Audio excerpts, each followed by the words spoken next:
Hello, everybody. Welcome back to Read and Reread. I am Angelia, and today I have a book haul. I don't think I've done a book haul in a couple of months, and I realized some books have sort of accumulated that I want to share with you.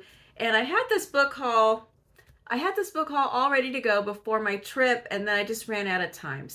And now I've added one more book. We're going to go through it right now. This is mostly backlist titles. There's two new releases. The rest are older books or just not new releases, and I've roughly divided them into some categories. And so let me know in the comments if you've read any of these, or these also sound like books that you would like to read, or just let me know your thoughts.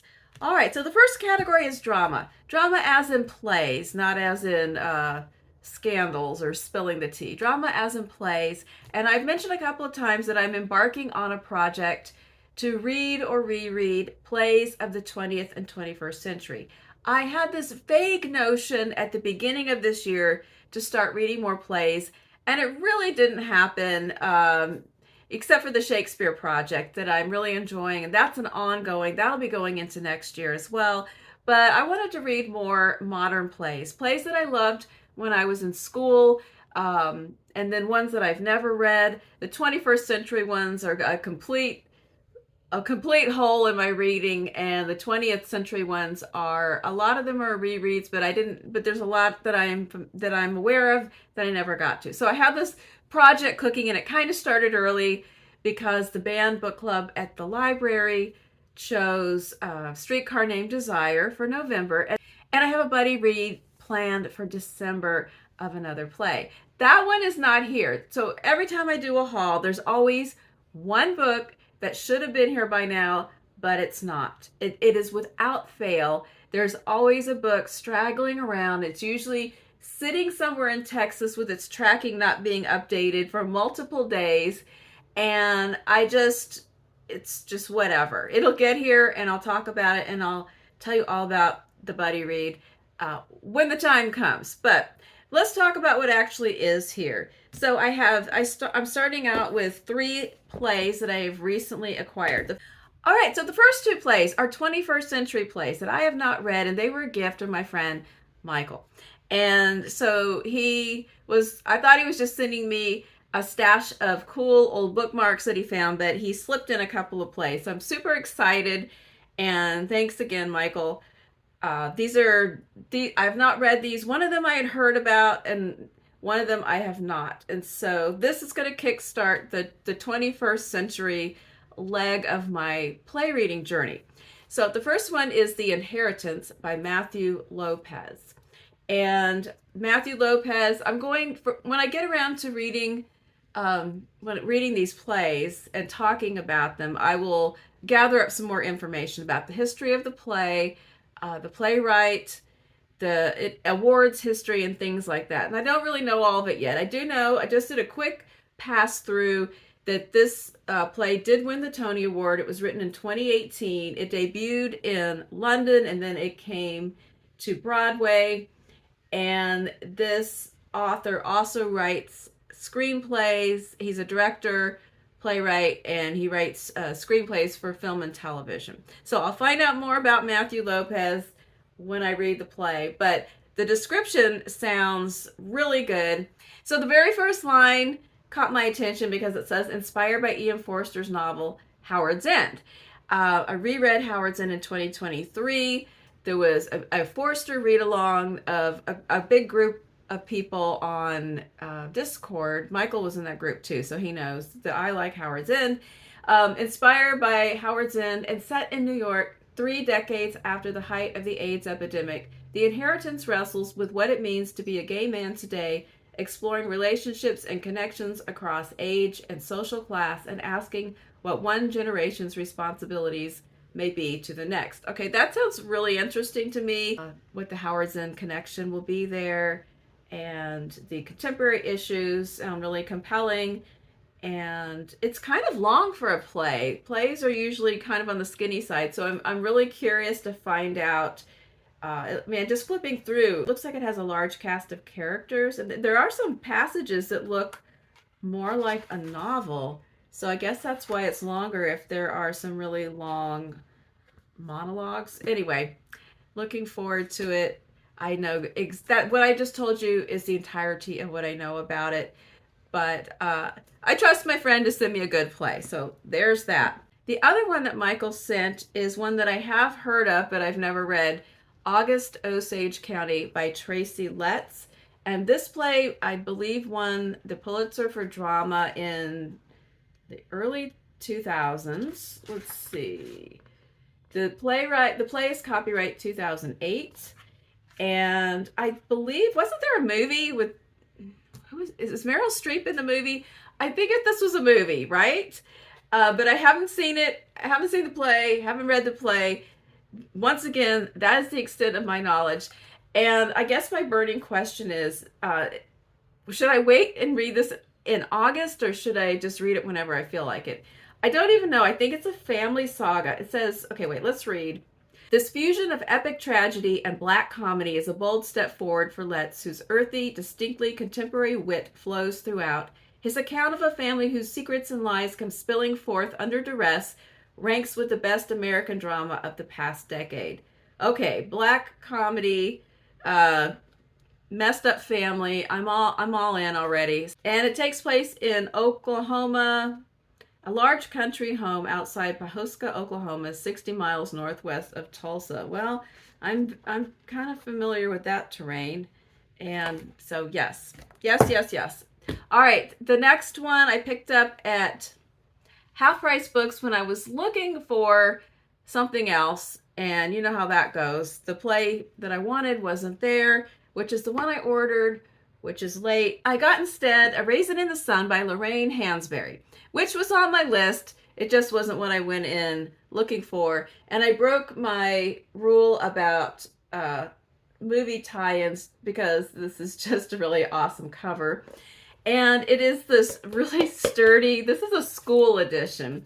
It has one of those, but I don't think it had been used at all, because when I flipped through it, it had a couple of uncut pages, but it has school binding. It is from an English department of a school district that is kind of in my region. I got this for $2, and it is this great edition, and it also has a bunch of additional materials because it is A Raisin in the Sun with connections, like for a whole unit in your English class.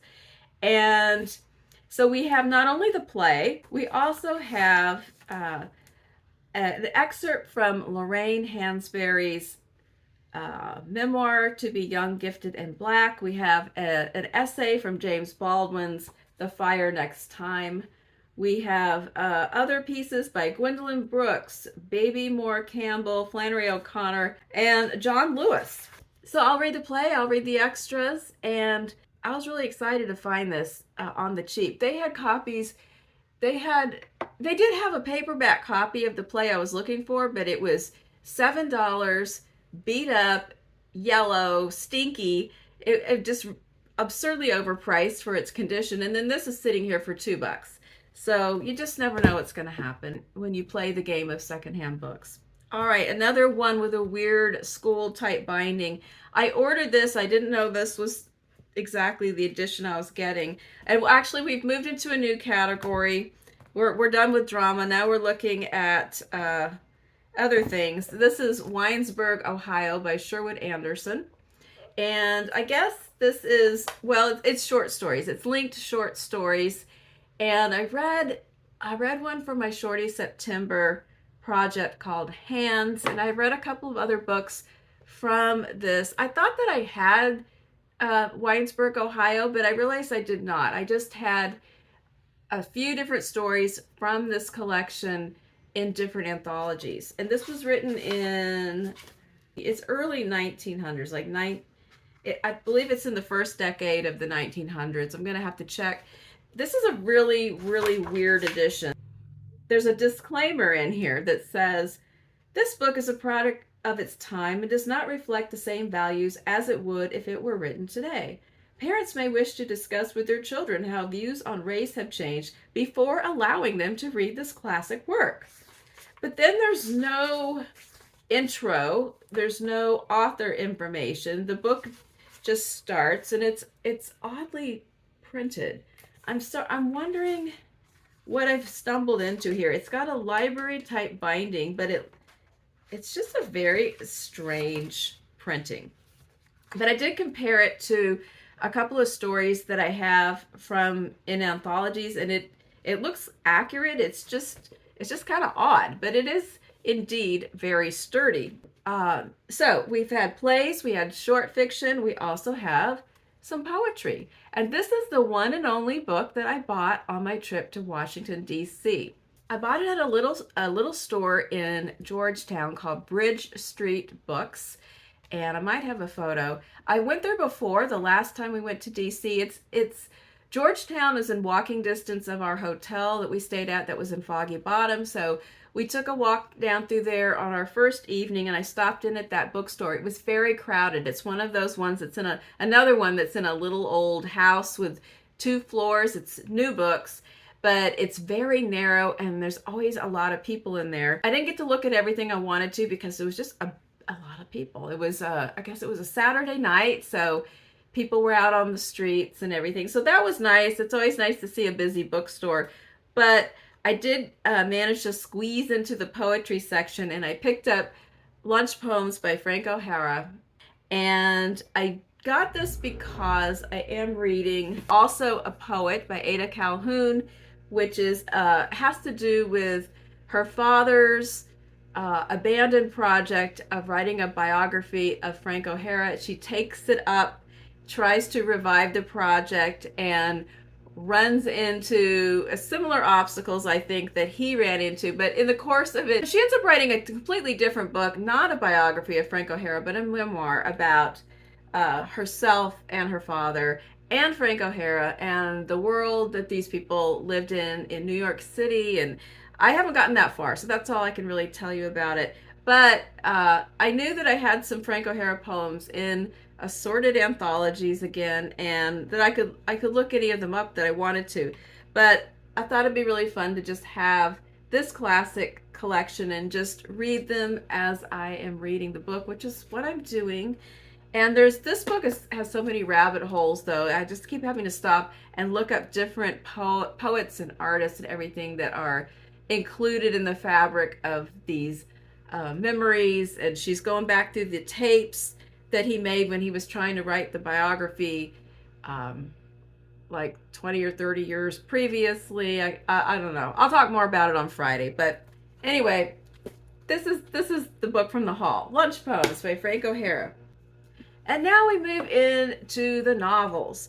And the first one is the one I'm currently reading with a group on Voxer. This is All Yours by Claudia Pineiro. I'm going to read the rest of this book today. I'm just going to admit I'm going to gobble it up because it's short and crazy. This is the one that we discovered because Erin, who is a viewer, commented when I was talking about our Pineiro reading project and the 3 most recent books we were planning to read. And she told me that the most recent book was actually a sequel to this one that she wrote in 2006, and the English translation came out in 2011. It is translated by Miranda France. And now that I'm reading it, I'm thinking, oh my gosh, there's going to be another whole book about Inez, because this lady's crazy. This is a book about a woman who suspects that her husband is cheating, and she follows him and she witnesses a crime. Well, it's an accident, but the cover-up is a crime. And her response to this and her choices are absolutely nuts. It's a dark comedy, which was not what I expected, because the only book I've read is Elena Knows, which is a very sad book. But this one it's a crime novel, and it's darkly humorous, and there's also a lot of things going on about gender roles and women's perception of other women and their perception of men. Interesting stuff. I'm in a great Voxer group. I'll put the names of the group in the description box, and we're having a great time. Even though we just started, it's already an excellent conversation. All right, the next one is a booktube made me do it, and that is The Wall by Marlen Haushofer. And I think this is translated by Shaun Whiteside. Right, she was Austrian. Marlen Haushofer died in 1970, an Austrian author of short stories, novels, radio plays, and children's books. So this is translated from the German. Okay, this was also a film. But listen to the description. While vacationing in a hunting lodge in the Austrian mountains, a middle-aged woman awakens one morning to find herself separated from the rest of the world by an invisible wall. With a cat, a dog, and a cow as her only companions, she learns how to survive and cope with her loneliness. Allegorical, yet deeply personal and absorbing, The Wall is at once a critique of modern civilization, a nuanced and loving portrait of a relationship between a woman and her animals, a thrilling survival story, a Cold War era dystopian adventure, and a truly singular feminist classic. And I have heard several people on BookTube mention this, and it just sounded like my kind of thing. It was written in 1968, but I never heard of it until some booktubers, those people, began to talk about it and how strange and compelling it was. And it definitely is giving me I Who Have Never Known Men kind of vibes. And a couple people did mention that too. If you liked this book, this is kind of in that avenue. But this premise just sounds so weird. And I can see why it's both dystopian and allegorical from the description, but I'm waiting to find out the rest. The cover is awesome. And so I'm excited about that. That's probably the weirdest one in the stack. But I don't really know that because I haven't read them yet, right? So, I mean, all yours is turning out to be weirder than I thought in the best possible ways. The next one was a freebie from Thrift Books. I know I've had very checkered past and experiences on Thrift Books, but they keep hauling me back because I do find some good prices there, and they do have freebies. Every time I've bought a certain amount, I get a free book. So I mean, I know it's a gimmick, but it works. It works on me. So I chose Oh Caledonia. I've got a free one sitting in my hopper right now, but I'm trying to slow my roll. I really don't need any more books. I've got plenty to work with, so I'm trying to just kind of save that one until a little bit later. But anyway, Oh Caledonia by Elspeth Barker. This is another one that was written quite a while ago. I like this copy with the French flaps. They sent me a really nice, sometimes you get things that are not quite so nice from Thrift Books, but this one's in great condition. There's an introduction by Maggie O'Farrell. I believe this is Scottish. And when was it written? 1991. I think it's the author's only work. Let's see what we've got here. A darkly humorous modern classic about a doomed adolescent girl. Janet was found oddly attired in her mother's black lace evening dress, twisted and slumped in bloody, murderous death. So begins Oh Caledonia, with the body of 16-year-old Janet discovered in her Scottish Highlands home. There is no shortage of suspects in the murder of the unlovely and unloved Janet. Despite this opening scene, Oh Caledonia is not a whodunit, but an account of our ill-fated young heroine's life from birth to early death, about sibling bonds and betrayals, isolation and loneliness, the miseries of adolescence, and the saving grace of books. And I think Priscilla from Evening Reader really liked this, and we tend to be on a similar vibe about offbeat stories and main characters. So I think that I will like this book, and I am looking forward to it. And I've noticed it's having a moment too. I was at Barnes and Noble, and it was out on display. They've been displaying dark academia or gothic kind of books, and this was out there. All right, I did buy the next book in the Tales of the City series. This is Sure of You.